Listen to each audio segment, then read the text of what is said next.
Bueno, buenos días, aquí tomando tinto, madrugando con frío y caminando por los callejones de la ciudad podrida, capítulo 2. Bienvenidos, bienvenidas, aquí para seguir hablando de las calles de Medallo. Pues en el primer episodio hicimos como una revisión de los antecedentes de lo que ha sido la escena punk Medallo. Vimos como ese surgir del rock en medio de la dictadura. Al principio muy asociado pues como con las clases privilegiadas de la ciudad, y poco a poco se fue popularizando entre todos los sectores sociales de la ciudad y del país. Luego en el 71 hablamos del Festival de Ancón, que marcó una ruptura profunda entre los rockeros, que empezaban ya a fundar una escena medianamente autónoma, y la cultura mayoritaria de la ciudad, que estaba liderada en buena parte por la iglesia y por otros sectores conservadores. Como resultado de esa ruptura, pues la industria no apoya la música en los 70, y eso genera pues más aislamiento de parte, o más que aislamiento, digamos más autonomía de parte de la escena rockera. El rock se difunde poco a poco por la radio, y eso genera entonces también una segunda ruptura. Esa segunda ruptura es entre los seguidores del rock de la radio, que se basaba en las listas de Estados Unidos y de Inglaterra, y los seguidores de un rock un poco más pesado, que se empezaba a difundir en algo de lo que hablamos que se llamaban las notas o los parches. En las notas se difunde el rock pesado, que entonces se separa de eso que empiezan a denominar como caspa. La caspa es el rock de la radio, básicamente. Y hay un momento que es fundacional, digamos, de esa ruptura, que es la batalla de las bandas en el 85. De alguna forma, con esa batalla de las bandas cerrábamos el episodio anterior y lo dejábamos entonces en la fundación de una escena subterránea. Esa escena subterránea, decíamos que no diferenciaba mucho entre género, eran simplemente rockeros. Y esos rockeros incluían metaleros, o sea, incluían el metal, el punk, incluía algo que llamaban la vieja guardia. Y en la vieja guardia metíamos, pues, es como una amalgama de diferentes tipos de rock. Entonces ahí está el hard rock, están los principios del heavy metal, está algo de rock progresivo, está algo de rock psicodélico, en fin, hay una diversidad de ritmos. En la época de nosotros, nos veníamos y nos coleábamos de noche para parcharnos aquí adentro y hacer los pogos. Y esto era de lleno de momias. Y a las 5:30, 6 de la mañana, cuando salíamos, aquí en la calle de Niquitao, habían 5, 6 muertos, o hasta más. Parcero, era una gonorrea, uno tener que caminar como si los muertos fueran piedras, una gonorrea. Callejones de la ciudad podrida, un recorrido por la memoria viva de la escena punk Medallo y los contextos locales, nacionales y globales en los que se ha desarrollado. Nuestra voz construyendo nuestra memoria.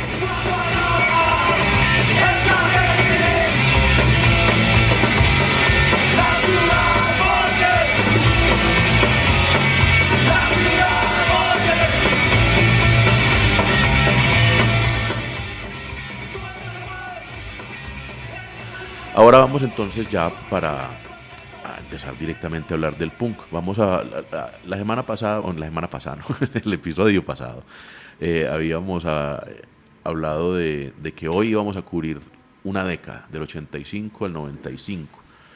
Pero pues, revisando notas y demás, creo que no es como lo mejor. Entonces hay cambio de planes, y ese cambio de planes nos dice que hoy nos vamos a concentrar en los 80s. Vamos a cerrar los 80s hablando de ese surgimiento del punk, porque igual sucedieron muchas cosas muy particulares que vale la pena mirar como con más detalle, no pasarlas así muy de afán.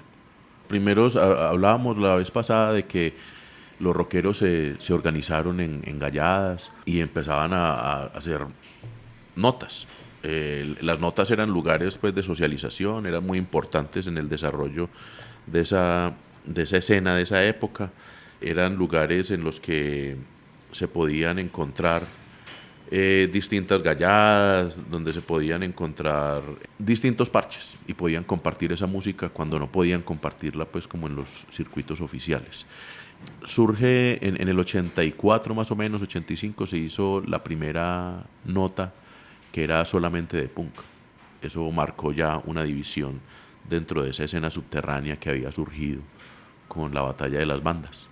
Después de la batalla de las bandas se hace esa primera nota, y en esa primera nota de punk pues de alguna manera se fundó esa primera escena, digamos. Esa primera escena tenía muchos parches. Ahí en el libro Mala Hierba de Caliche, de Carlos David Bravo, él menciona varios parches y varias galladas que había en ese momento en la zona noroccidental. Entre los parches que menciona él están los Semen, están los Ramones, están los Pork, los Wasted, los Kennedys, están los Demons, están los Pigs, están los Dementes, y junto con esos parches iban surgiendo pues las primeras bandas, los primeros conciertos, en fin, empieza a organizarse la primera escena. Los principales epicentros de esa primera escena fueron Castilla y la zona noroccidental. Había punks en otras zonas de la ciudad, por ejemplo en la nororiental pues desde muy temprano también hubo movida, pero en la nororiental, en la zona nororiental de la ciudad primaba más ese sonido mezclado, digamos, de los rockeros de la primera época. No había tantos parches exclusivamente de punks, aunque pues había algunos, por ejemplo los Morticans pues eran de Moravia, son una de las galladas más emblemáticas de esa primera época, y había algunas otras, pues también estaban por ejemplo los Chivas en Guayabal y en Barrio Antioquia, y en otras zonas de la ciudad, en Itagüí también había ya una movida, en fin, en muchos otros lugares de la ciudad, pero el mayor epicentro era en la noroccidental. Y en la nororiental había una movida importante también, pero era más mezclada entre metal y punk. Por ejemplo, en la noroccidental, bueno, no solamente allá, pero en muchos de estos parches empezó a notarse precisamente como una especie de resaca de ese segundo momento de división, una relación muy tensa entre metaleros y punkeros. Entonces había parches a los que los metaleros, había parches de punks a los que los metaleros no se podían acercar porque iban a tener problemas. Pero eso no fue en toda la ciudad, también eso en algún momento se formó un mito diciendo como que en un momento los punks y los metaleros pues no podían estar juntos en ninguna parte. Y pues en el trabajo de campo pues que he hecho de esta investigación, algunas personas contaban como por ejemplo en Buenos Aires había una relación bastante amistosa entre los parches de punkeros y los parches de metaleros. Entonces pues eso no era una cosa que fuera como de toda la ciudad. De todas maneras, el epicentro más importante sí estaba en la zona noroccidental de la ciudad. Allí surgió una iniciativa, pues a medida que iban surgiendo las primeras bandas en esas galladas. Digamos, las galladas se organizaban alrededor de varios elementos. Primero, ahí había, pues eran todos parceros del mismo territorio, ese asunto territorial es importante. Eran compañeros del mismo colegio, vivían a pocas cuadras de distancia, cosas de ese tipo. Además de eso, generalmente había coleccionistas, había uno o un par de coleccionistas en cada gallada, porque el asunto de la música que tenía la gallada pues era también parte del prestigio que tenía. Con frecuencia, como estas galladas eran pues, venían de barrios populares y estaban comprando música que era música importada, entonces con frecuencia las galladas hacían vaca para comprar los discos. Entonces el disco no le pertenecía a una persona, sino que era de una gallada. Una vaca, para la gente de otras latitudes, es una colecta. Entonces, y es una cosa, digamos, es muy importante. Yo creo que en buena parte el espíritu del hazlo tú mismo, que es una filosofía que de alguna manera ha sido el corazón de la escena punkera de Medellín, yo siempre he pensado que se ha construido alrededor del espíritu de la vaca. Y pues fue haciendo vaca que se armó que se armaron esos primeros parches. Fue juntándose y cada uno ponía lo que podía y se iban armando las primeras fiestas, los primeros conciertos, las bandas iban consiguiendo los equipos o se compraban esos discos, como estaba diciendo ahorita. Por ejemplo, es muy curioso, pues a mí siempre me ha gustado coleccionar música, pero en esa época había una práctica curiosa entre algunas de las galladas, y era que pues los discos físicos, los discos de vinilo que traían, los alteraban de maneras, pues prácticamente los destruían, los tachaban, les tachaban fotos, los firmaban con el nombre de la gallada, de unas maneras pues en que después ese disco iba a ser muy difícil de vender, o si uno lo vende pues perdía mucho de su valor. Incluso había una práctica en algunas recopilaciones que tenían bandas, incluían bandas punk y bandas de otros géneros, que eso era frecuente pues en el mundo europeo y norteamericano, donde el punk había estado muy inserto en la lógica de la industria musical. Entonces a veces salían temas de bandas de punk y salían también temas de bandas de otros géneros. Entonces era frecuente que, por ejemplo, rayaran físicamente el vinilo, le pasaran una moneda o alguna cosa así por encima a la canción que era, entre comillas, caspa. Y eso es algo pues que yo como coleccionista, la verdad, pues lo veo como algo totalmente desconcertante. Pero ese tipo de cosas empezaban a surgir pues en la escena, porque se estaban construyendo unas identidades a partir de la nada. No había información sobre qué era el punk, no llegaba muchos fanzines en ese primer momento, no llegaba casi información. Lo poco que llegaban eran algunos discos mal grabados, fotocopias en idiomas extraños y en fin, era una cosa, digamos, una traducción salvaje la que se hizo del punk al contexto de la ciudad. En esa lógica de ir desarrollando la escena era muy importante juntarse. Entonces es importante resaltar una primera iniciativa que hubo en la zona noroccidental de organización entre las primeras bandas, las primeras galladas y demás, y fue un combo que llamaba MPM. MPM significa Movimiento Punk de Medellín, y allá pues sí, había pues las primeras galladas, estaban las primeras bandas y algunos punqueros interesados pues en armar como esa primera movida. Además de eso, pues estaban también había el interés de empezar a armar los primeros conciertos, de conseguir los primeros equipos. A diferencia de lo que pasaba en Europa y Estados Unidos, aquí el rock no era la música de la mayoría, no era el mainstream, digamos. Aquí el mainstream era la música tropical y era la salsa, eran otros tipos de música. Entonces, por ejemplo, uno iba a una tienda de instrumentos musicales y conseguir una batería o conseguir una guitarra eléctrica no era lo más fácil. No eran cosas que estuvieran disponibles para todo el mundo. Entonces las primeras bandas tuvieron que hacer grandes esfuerzos para conseguir los equipos, o incluso en muchos casos pues los hicieron ellas mismas.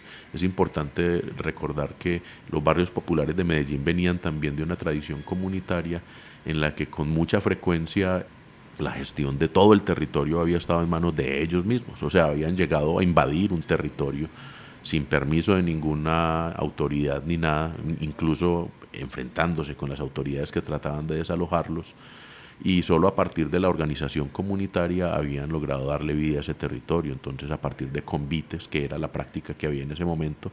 Un convite es básicamente una acción colectiva, es una palabra de origen indígena, una acción colectiva que hace una comunidad alrededor de un sancocho.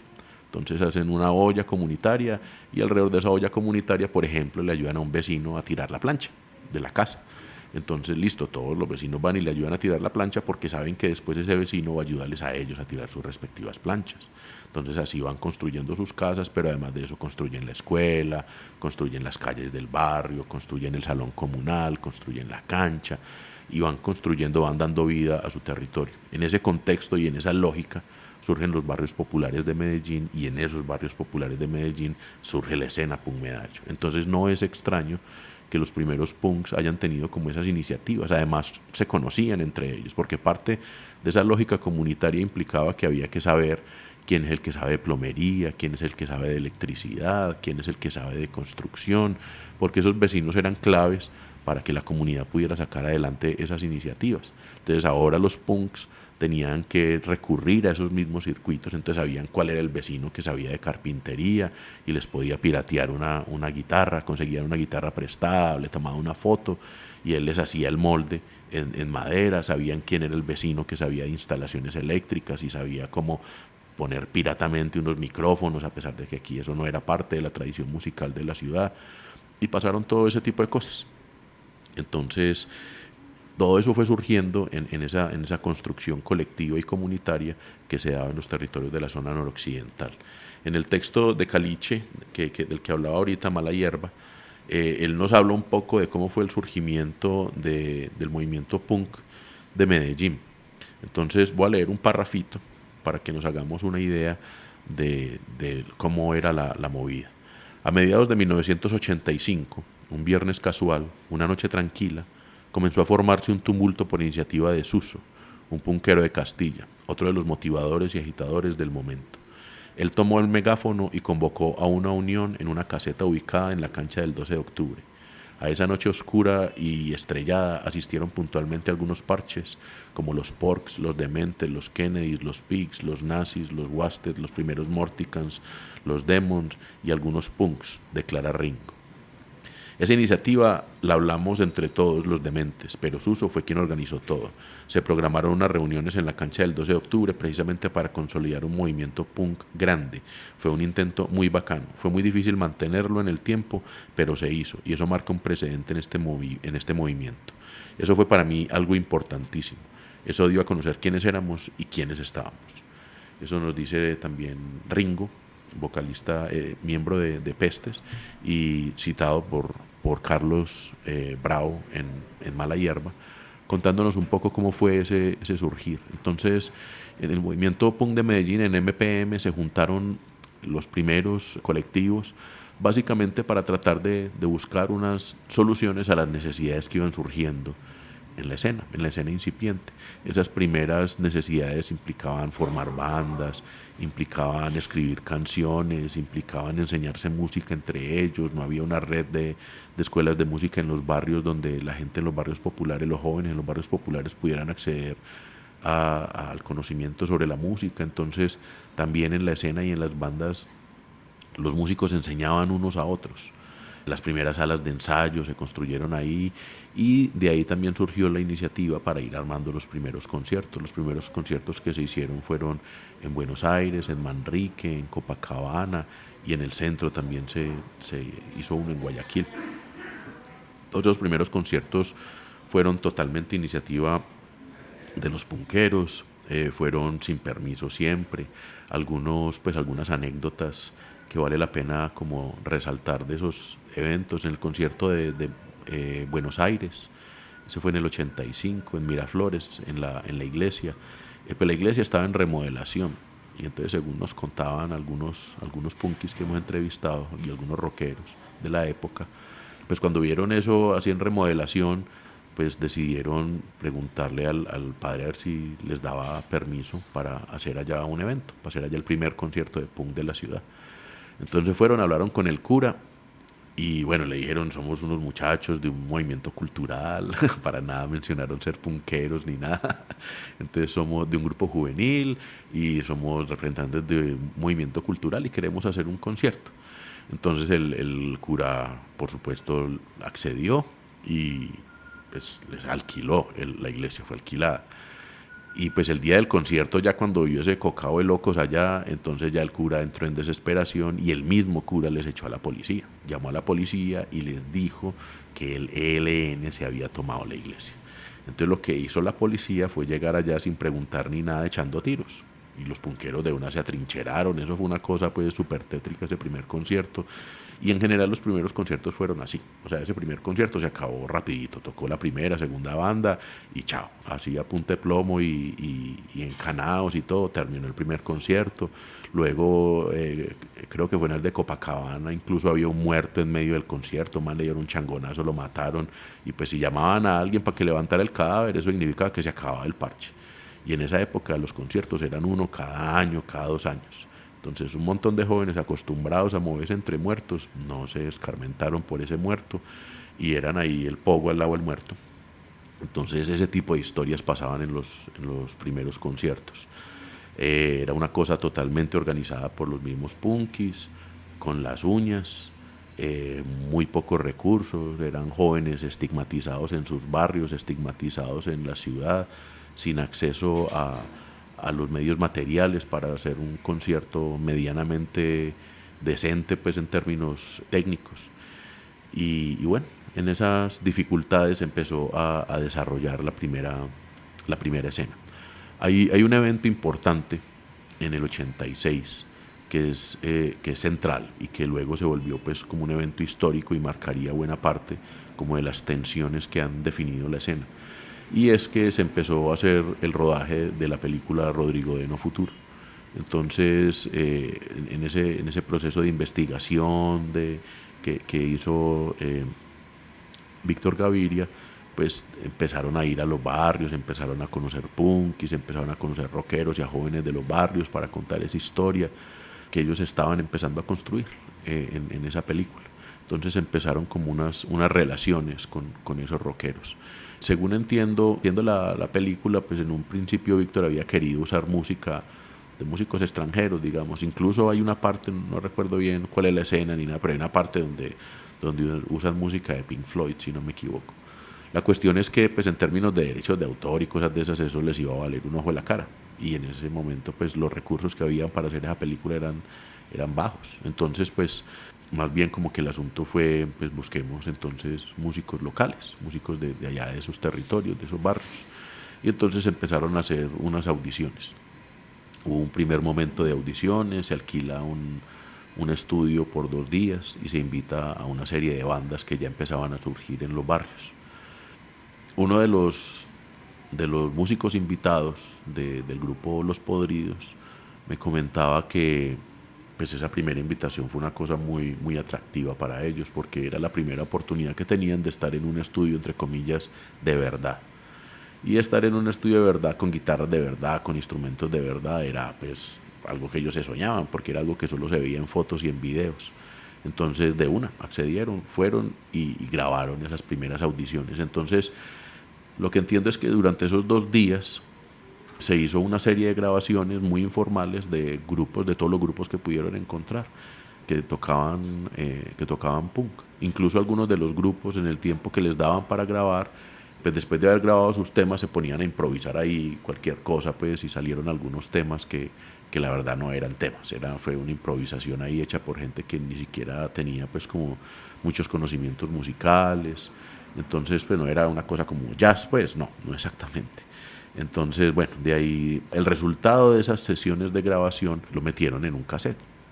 Pues recogieron todo lo que habían grabado en esas sesiones, lo metieron en un cassette y les pasaron copia a los punkis que habían estado ahí, y eso se convirtió en la primera recopilación, que la verdad es que no es una recopilación formal, o sea, no había la intención de recopilar la música y documentar el estado musical de la escena en ese momento, sino que fue un accidente, digamos. Entonces se le entrega una copia a estos punkis y los punkis empiezan como locos a hacer copias de ese cassette que no tenía los nombres de las canciones, no tenía una carátula, no tenía nada. Simplemente se conoció con el nombre genérico de Punk Medallo y empieza a rodar ese cassette de mano en mano entre los parches. Entonces pues cada banda se lo pasó a sus parceros y eso se los pasaban a otros y en fin, eso se volvió pues como un rumor que invadía la ciudad. Años después se recogieron algunas de esas canciones en la banda sonora de Rodrigo de No Futuro, pero es muy diciente un asunto, o sea, digamos ese fue ya un segundo momento. Y este mismo personaje del que hablábamos ahorita nos contaba también lo que fue la reacción de ellos, de Los Podridos, y probablemente la reacción de muchas otras bandas, porque en esa Punk Medallo salen muchas bandas que no salieron en Rodrigo de No Futuro. Entonces él nos decía que cuando lo invitaron ya a grabar el disco, o sea, hacer ya una grabación más formal de esas primeras, de esas canciones que habían grabado en esas audiciones, ellos dijeron, no, qué caspa. Esa fue la respuesta literalmente. Y dijeron que no iban a caspear la música. El asunto de caspear la música tiene que ver sobre todo con, digamos, pervertirla según los códigos un poco confusos que iban surgiendo dentro de la misma escena punkera. Pero sí había algo que era completamente claro desde ese momento, y era que las cosas tenían que hacerlas las mismas bandas. Entonces siempre ha habido un escepticismo dentro de la escena por ese asunto de que llegue gente de fuera a hacer grabaciones, a hacer filmaciones, a tomar fotos, a hacer entrevistas, y sobre todo en esa época. Porque como hemos dicho ya varias veces, pues el nivel de estigmatización de la escena y de los jóvenes en general, pero sobre todo de los jóvenes rockeros, que decidían verse diferentes a como debía verse un joven en esa época, pues la estigmatización era total. Entonces pues eso implicó como unas dificultades, digamos. Entonces pues muchos de estos punkis dicen que no quieren participar en una iniciativa que en buena parte era liderada por gente que venía de fuera. Eso también explica un poco esa desconfianza. Entonces, pues algunos de los personajes que grabaron con Víctor cuentan cómo ellos pues en ese proceso de investigación a veces iban a los conciertos, hicieron como registro de algunos conciertos y algunos parches de la época, pero los punkis eran muy radicales en sus posiciones y con frecuencia le robaron los discos, los agredieron quitándoles las grabaciones, o eran hostiles, digamos, cuando ellos llegaban. Entonces por eso, digamos, el archivo de la época es muy escaso, no hay muchas grabaciones, no hay muchas fotos. Además también pues los jóvenes de la época tenían muchas razones pues como para ser escépticos frente a un mundo que los estigmatizaba y de alguna manera los señalaba como violentos y como peligrosos. Y bueno, eso nos lleva otra vez a la película, porque digamos en el desarrollo de la película pues Víctor cuenta cómo él se fue dando cuenta de las relaciones que había entre los jóvenes de los territorios, que para él eran un poco novedosas, y él empieza a construir una historia a partir de cómo él veía esas relaciones. Y en esas relaciones pues se ve cómo los rockeros, los punkis, los metaleros y demás tienen una cercanía también con otros jóvenes del barrio que eran parte más bien de combos delincuenciales. Incluso hay partes de la película donde se hacen acciones como robos y cosas de estas, y uno de los que está haciendo el robo está vestido de punkero. Entonces digamos esa asociación entre punkeros y combos, pues cuando hablo de combos estoy hablando de las pandillas que se iban fortaleciendo en los territorios, en los barrios populares alrededor del narcotráfico y el crimen organizado. Entonces esta relación con los combos pues ayudó a estigmatizar más todavía a los jóvenes. Entonces pues también eso explica por qué a la larga hubo como una reacción muy mezclada frente a esa película. Si bien algunas personas, pues incluso más con el tiempo, digamos, se ha llegado como esa conciencia, le reconocen a la película y sobre todo a la banda sonora como el hecho de que le dio la oportunidad a unas bandas de grabar, unas bandas que no tenían ninguna posibilidad de grabar en ese momento, por lo menos de grabar de una manera medianamente profesional. Entonces implicó pues como el registro de una escena y de una época, y eso es una cosa pues por supuesto muy importante, además también de las imágenes que hay, porque en la película pues hay imágenes de punkeros de la época y son imágenes que no hay en otras partes. A pesar de eso pues también mucha gente en la época fue muy crítica con la película, pues tan críticos fueron que pues de alguna manera la boicotearon. Muchas de las bandas decidieron no grabar en la banda sonora. Muchas de las bandas que habían grabado en ese cassette Punk Medallo decidieron no grabar en la banda sonora. Un ejemplo de eso pues es Los Podridos, y algunas de las canciones más icónicas de esa Punk Medallo no quedaron en Rodrigo de No Futuro. Es el caso de La Bota Militar, es el caso de Caos en el Sótano, en fin, hay varias canciones pues y varios grupos que no lograron pasar. Entonces, de hecho, si hacemos el balance, en Rodrigo de No Futuro solo grabaron 2 bandas punk de esa Punk Medallo. Pues también grabó Desconcierto, que era una banda de hardcore, pero quedó en el lado metalero de la recopilación. Incluso pues a mí me ha llamado mucho la atención que se haya tenido que incluir bandas de metal, pero bueno, eso sí, no tengo muchos detalles pues sobre cómo fue esa decisión a la larga. Pero si se hubiera partido de todas las bandas que se grabaron en la Punk Medallo, se hubiera podido hacer una recopilación de punk solamente. La cuestión es que sí, enfrentó pues como mucha resistencia dentro de la escena. Sobre todo luego quedó la sensación de que Rodrigo D. había ayudado a ese proceso de estigmatización de los jóvenes y de los punqueros sobre todo. Estigmatización en términos de verlos como jóvenes violentos, que ya no era simplemente unos jóvenes que digamos podían pelear entre ellos y cosas de esas, sino que hablar de jóvenes violentos en la segunda mitad de los 80 en Medellín era hablar de jóvenes con vínculos con el crimen organizado. Y eso los ponía en el ojo del huracán. Ponerlos en el ojo del huracán significa que pues en la época hubo masacres registradas. Hay un caso célebre que es el caso de la masacre de Villatina en el centro, en el Parque del Periodista. Hay un monumento en homenaje a las víctimas de esa masacre de Villatina, que fueron un grupo de chicos menores de edad que fueron asesinados, luego se supo, por la policía. Eran miembros de la policía que iban encapuchados como un grupo de limpieza social, y cuando veían un grupo de jóvenes en una esquina, pues se les hacía como algo peligroso, porque en medio también de la guerra contra el cartel de Medellín, pues hubo momentos también en los que el cartel y Pablo Escobar y compañía ofrecieron dinero por asesinar policías. Entonces, digamos, eso tenía las cosas muy tensas en ese momento.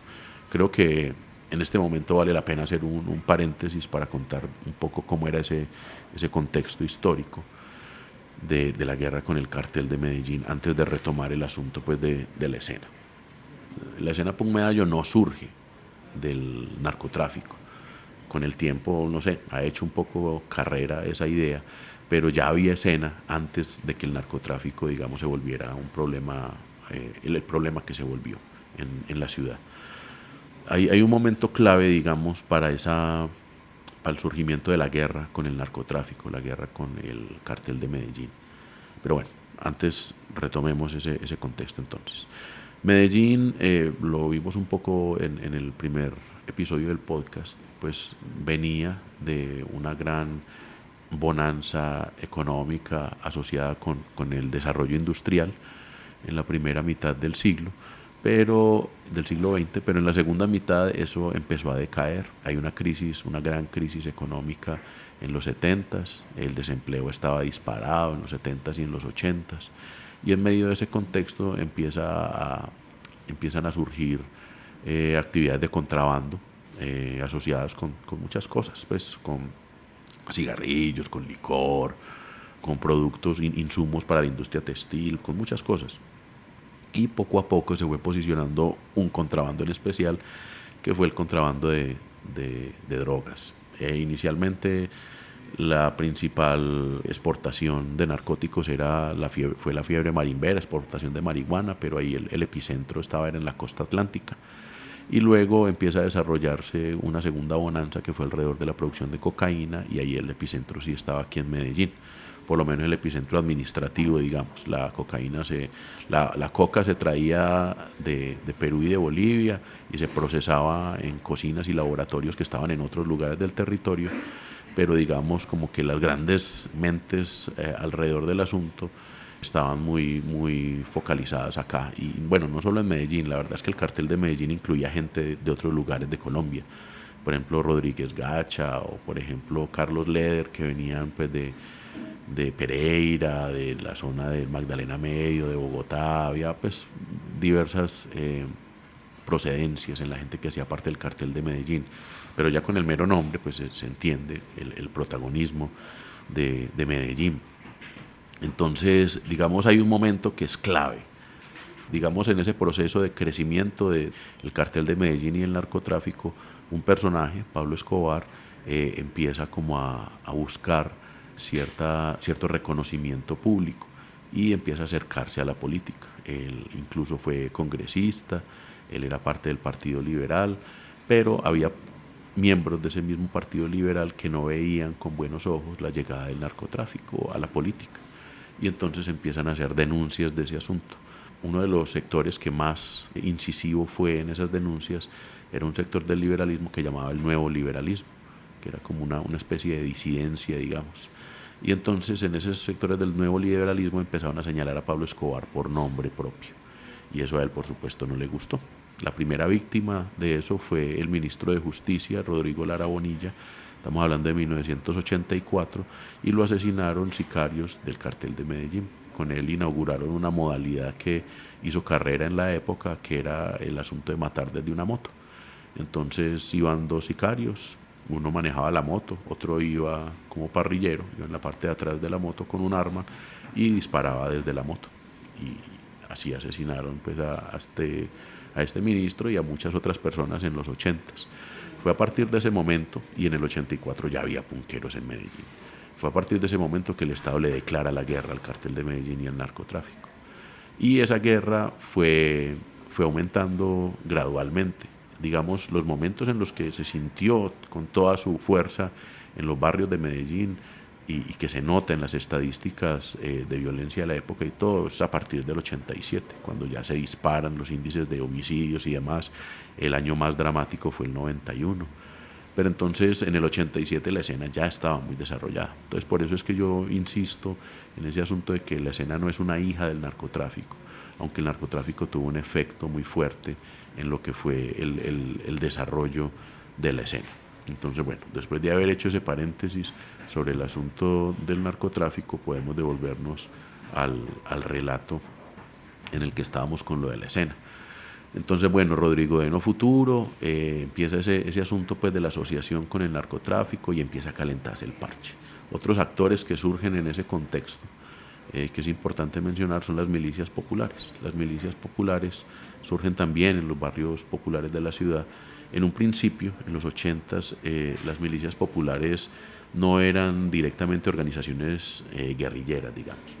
O sea, no respondían a órdenes y a diseños estratégicos que fueran orquestados desde un comando central, por allá en el Caquetá, o por allá en Santander, o por allá en otro lugar, pues que era donde estaban los comandos de la guerrilla. Las guerrillas en Colombia tradicionalmente han sido rurales, no urbanas, salvo el M-19. Aquí lo que pasaba era que, digamos, el narcotráfico y el crimen organizado empezó a generar una situación, y era que los combos en los barrios empezaron a ganar mucho protagonismo y a ganar mucha fuerza, a ganar mucho poder allá directamente en los territorios, y algunas organizaciones comunitarias y algunas personas, algunos activistas, digamos, dentro de ese proceso de organización de las comunidades, empezaron a verse señalados. Entonces, cuando hablaban de, por ejemplo, de limpieza social, los primeros grupos de limpieza social y todo eso, además de tener como objetivo militar a los delincuentes, a los drogadictos y todo este tipo de personajes que tradicionalmente se habían excluido del imaginario del buen paisa, pues también empezaron a señalar a organizaciones de izquierda y a militantes de izquierda. Entonces, pues algunas personas que tenían cierta cercanía con la guerrilla, porque la guerrilla tenía aquí grupos, digamos, de reclutamiento y que tenían como unas labores de apoyo. Entonces ahí, por ejemplo, era muy importante el movimiento estudiantil. Entonces algunas de esas personas que hacían parte de esos grupos de apoyo de la guerrilla empezaron a estar en el ojo del huracán, y eran personas que tenían un entrenamiento. Entonces entre ellos se fueron organizando y se organizaron también con algunas otras personas del barrio, y ya había como una tradición de autodefensa, digamos, de estas comunidades, porque pues eran barrios de invasión, y esos barrios de invasión siempre había alguien que quería desalojarlos. Entonces ellos ya tenían una tradición de organizarse de alguna manera para expulsar a la gente que quisiera desalojarlos, y en este caso pues el asunto se agravó, digamos, con esa crisis con los combos. Entonces ya ese nivel de organización fue mucho más alto, y entonces había gente que tenía una cercanía y una formación militar que le había dado la guerrilla, pero las organizaciones como tal no estaban vinculadas sino que al movimiento guerrillero. Incluso hubo un momento en el que se pelearon fuertemente. Pero esas organizaciones, digamos, fueron también otros actores importantes en ese momento en los barrios populares. Entonces todo esto implicó que más o menos hacia el 87, 88, la situación empezó a hacerse muy difícil en los barrios. Y ya todas estas galladas de las que hablábamos ahorita y todo este asunto que se estaba moviendo alrededor de MPM empieza a derrumbarse poco a poco. Porque ya estar parchados en un barrio, estar parchados en una esquina, estar parchados en una cancha, hacer una nota, y sobre todo cuando eran rockeros que llamaban mucho la atención, empezó a ser peligroso. Y entonces eso implica que empieza a decaer un poco la actividad en en las esquinas y la actividad de las galladas, digamos, en la escena. Y se empieza a hacer un poco más subterránea. Hay varios elementos dentro de esa actividad subterránea que vale la pena mencionar. Por un lado, se empezaron a hacer lo que llamaban los parches privados. Entonces ya los conciertos no eran de convocatoria abierta entre todos los punqueros, sino que era una convocatoria dirigida, invitación directa a algunos personajes específicos que iban a una casa, a un patio, una terraza donde se hacían los conciertos. Entonces eso como primer asunto. Y además de eso hubo otro asunto que fue muy importante y fue que empezaron a llegar los primeros fanzines. Los fanzines eran revistas artesanales, digamos, hechas a mano por los mismos aficionados a la música, que empezaron a difundir las noticias sobre el punk y sobre el metal. Eran los primeros fanzines que se hicieron en un contexto donde no llegaba esta música y no llegaba información. Entonces empezaron a surgir los primeros fanzines. Por ejemplo, la primera revista, Visión Rockera, no tiene la estética que tuvieron luego los fanzines. Uno ve en la revista, uno nota que no había mucha comunicación con otras escenas y con punqueros de otros países. No hay mucha información de otros países, no hay muchas reseñas de otros países, no salen las direcciones de contactos en otros países y cosas de esas que luego caracterizarían a los fanzines. Fue muy importante la llegada de un fanzine en Estados Unidos, de Estados Unidos, que llamaba Maximum Rock and Roll. Eso fue más o menos 86, 87. Ya Visión Rockera estaba circulando. Y Maximum Rock and Roll fue muy importante porque, pues, primero fue pues, un contacto muy importante que permitió la llegada de música de todos lados acá a Colombia. Pero además permitió el acceso a contactos de otras partes del mundo. Y a través de esos contactos empezó a generarse como un circuito de comunicaciones con otros lugares del mundo y con otras escenas que fue muy importante en el desarrollo de la escena punk medallo. Por ejemplo, en el 86 ya había grabaciones de grupos locales en una recopilación que se llamaba Delirium Tremens, que sacaba Marco, bueno, no recuerdo el apellido de Marco, un punkero sueco. Sacó no sé cuántas recopilaciones sacó de esto, eran unas recopilaciones en cassette, pero sacó más de 30. Y en el 86 había grabaciones de Anarquía y creo que de Imagen en esta recopilación. Entonces ya había como el acceso, ya estaba circulando esa música con mal sonido y con mala producción que estábamos haciendo acá, ya estaba circulando internacionalmente. Digamos, el surgimiento de los fanzines también implicó una cosa importante, además de empezar a enterarnos más de lo que pasaba en la escena punkera alrededor del mundo. Y es que también, digamos, empezaron a surgir fanzines locales. Entonces empieza a surgir después de Visión Rockera empiezan a surgir toda una serie de fanzines. Vale la pena mencionar algunos como Subterráneo Medellín, como Nueva Fuerza, como Despelote, que de alguna manera mostraban un poco las noticias de otras partes, de otras escenas, daban cuenta de música que surgía en otras escenas. Entonces empieza a haber noticias acá, por ejemplo, de la escena yugoslava, de la escena griega, de la escena sueca, de la escena finlandesa, de la escena norteamericana, de la escena española y vasca. Empiezan a llegar noticias de punqueros en estos otros lugares y pues todo esto es muy importante para el desarrollo de la escena, que al principio tenía que inventarse unos códigos por esa escasez de recursos. Estaba el asunto, por ejemplo, de escupirse entre ellos, de pasarse gargajos, ¡ay, pásame la energía! Y era escupir un gargajo en la boca del otro, saludarse a cabezazos o unos códigos supremamente extraños que se inventaban en esa época tratando de darle sentido a una identidad que se estaba construyendo, que era la escena, la identidad del punk de aquí de Medellín. Dentro de esta lógica quisiera leer un texto de la época. Es un texto escrito por Giovanni Oquendo. Giovanni ya murió. Salió en un libro póstumo de él que se llama Manifiesto Punk Tercermundista. Es editado por La Valija de Fuego, que es esta editorial de Bogotá y esta librería de Bogotá también muy cercana a la escena punkera. Y Giovanni tiene un texto que se llama Tragando Gargajos. Hay varios asuntos y quiero leerlo porque, pues, además de que nos muestra un poco como ese clima cultural de esa primera escena, esos códigos que empezaban a surgir y que mostraban cómo era eso de tratar de convertirse en punqueros. Pero hay otros elementos que quisiera mencionar ahorita. Entonces, Voy a leerlo, tragando gargajos. Tenía el pelo revuelto, la frente fresca y toda la vida por delante. Joven y rebelde, acudí a los hombres en el abrazo del marica. No hay futuro, me decía Rotten, alargando la R con furia. Días agitados, con hordas de punks a mis espaldas gritando, mierda, que todo se pudra. Vicious sangrando, un vagabundo hermoso. Quise poguear con Rambo, darle un codazo en la boca. Johnny Thunders quería jeringuillas mientras tarareaba el Chinese Rocks. Se me rompe la ropa, caen los ganchos al suelo, vomito sobre mis botas. No hay futuro en el rostro de Patti Smith, no hay futuro con los Mortican, semen, porks, dementes, pigs, pandillas de la desesperanza. Busco hombres en el abrazo del invertido, melodía incoherente, músicos sucios y letras corrosivas, la asonada blanca de The Clash, las pesadillas de The Damned, amores quinceañeros con The Ramones, el sonido ambiguo de mi generación. Borracho, brinco al vaivén de la batería. ¿Cómo no disfrutar de ese momento? Un fin de semana de 7 días. Fue peligroso bailar con la muerte. No hay futuro en esas avenidas, no hay futuro en el tercer mundo, hordas de punks de la mierda. Fue divertido hacer la mueca, aschirriar la guitarra con el último rock de la noche, siendo irreverentes, cayendo en lo grotesco. Haz anarquía, tragando gargajos, chaquetas con clavos, adornos de pacotilla, tan pichurrias, tan podridos como las pestes. No hay futuro, le dije al chino, y Robert gritó estancado. Eran los golpes que Caliche daba contra la pared, los que escuché al amanecer.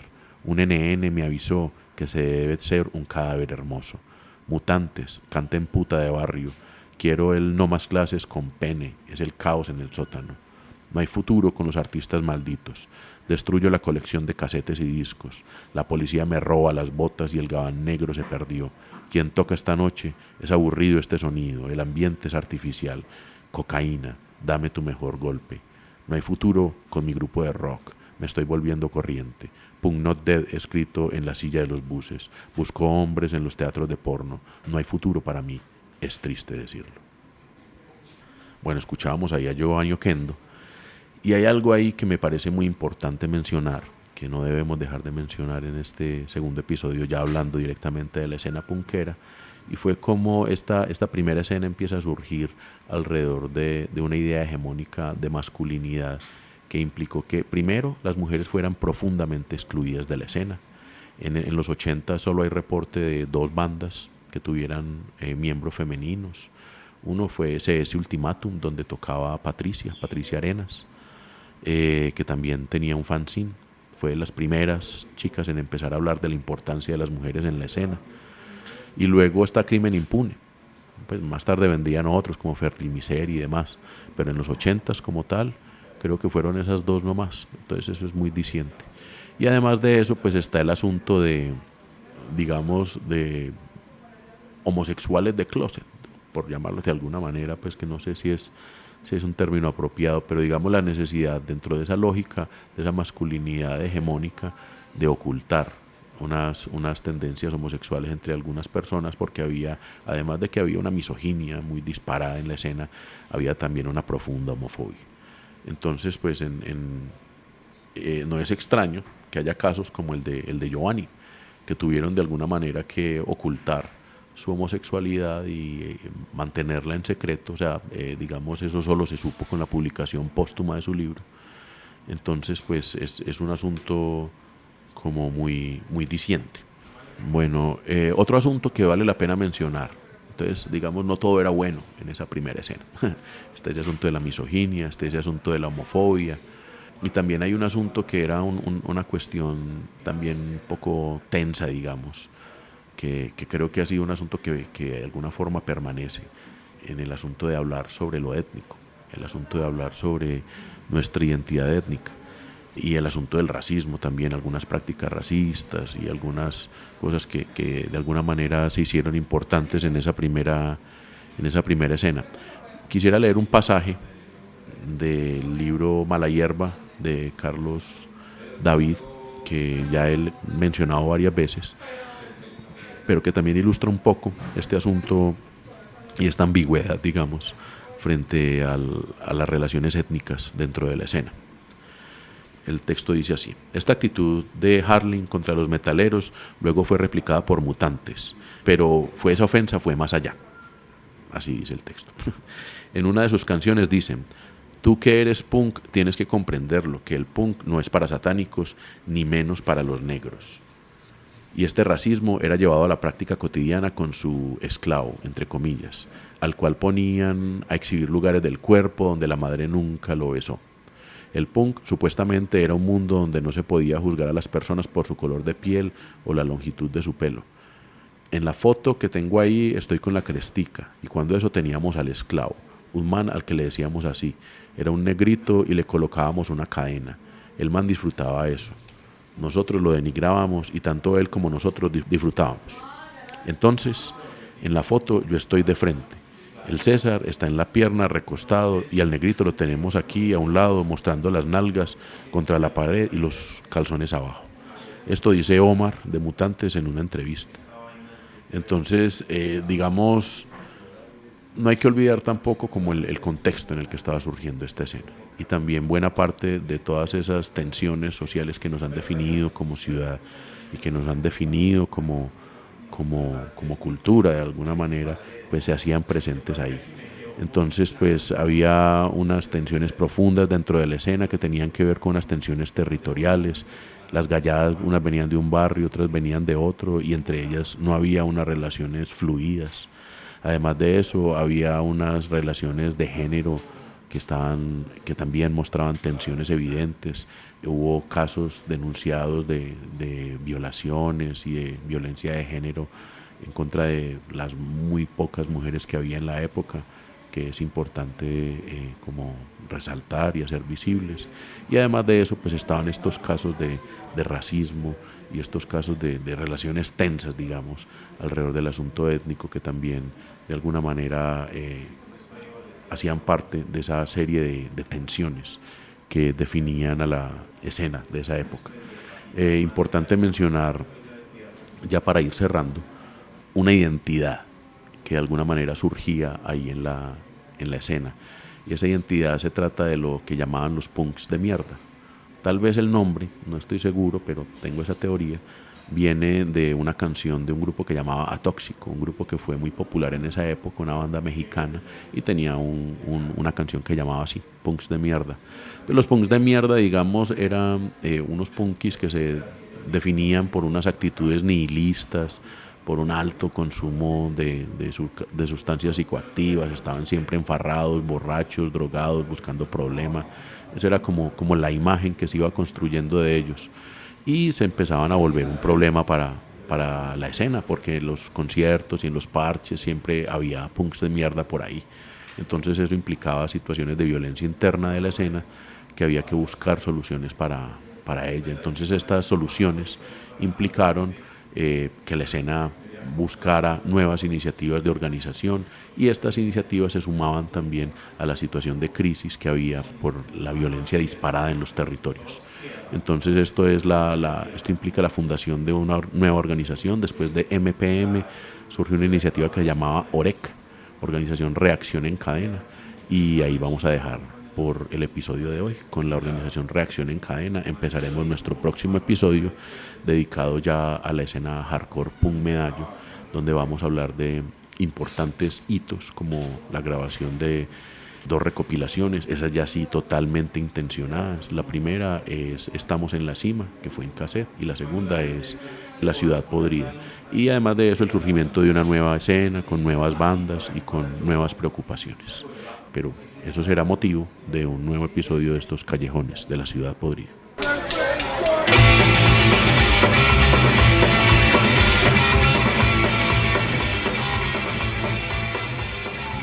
En este momento cerramos el segundo episodio de Callejones de la Ciudad Podrida.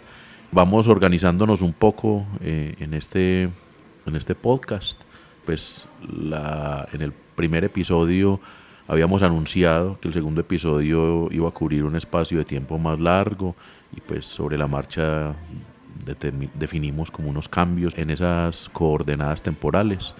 Y de igual manera pues vamos definiendo aquí lo que va siendo una primera temporada. Entonces, importante saber que todos estos podcasts hacen parte de una primera temporada de Callejones de la Ciudad Podrida, de unos 7 episodios más o menos, en la que vamos a abordar básicamente lo que ha sido la cronología del desarrollo de la escena punk Medallo desde los 80s, que es lo que hemos cubierto hasta ahora, hasta el presente.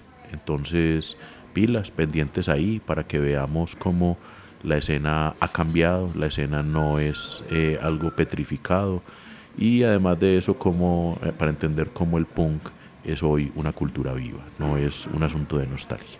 Entonces, pues con este episodio de hoy damos como anuncio oficial de que todo esto hace parte de una primera temporada de Callejones de la Ciudad Podrida, y ahí vamos dándole un poco de orden a este caos en el sótano. Entonces ahí nos vamos pillando la buena, parceros.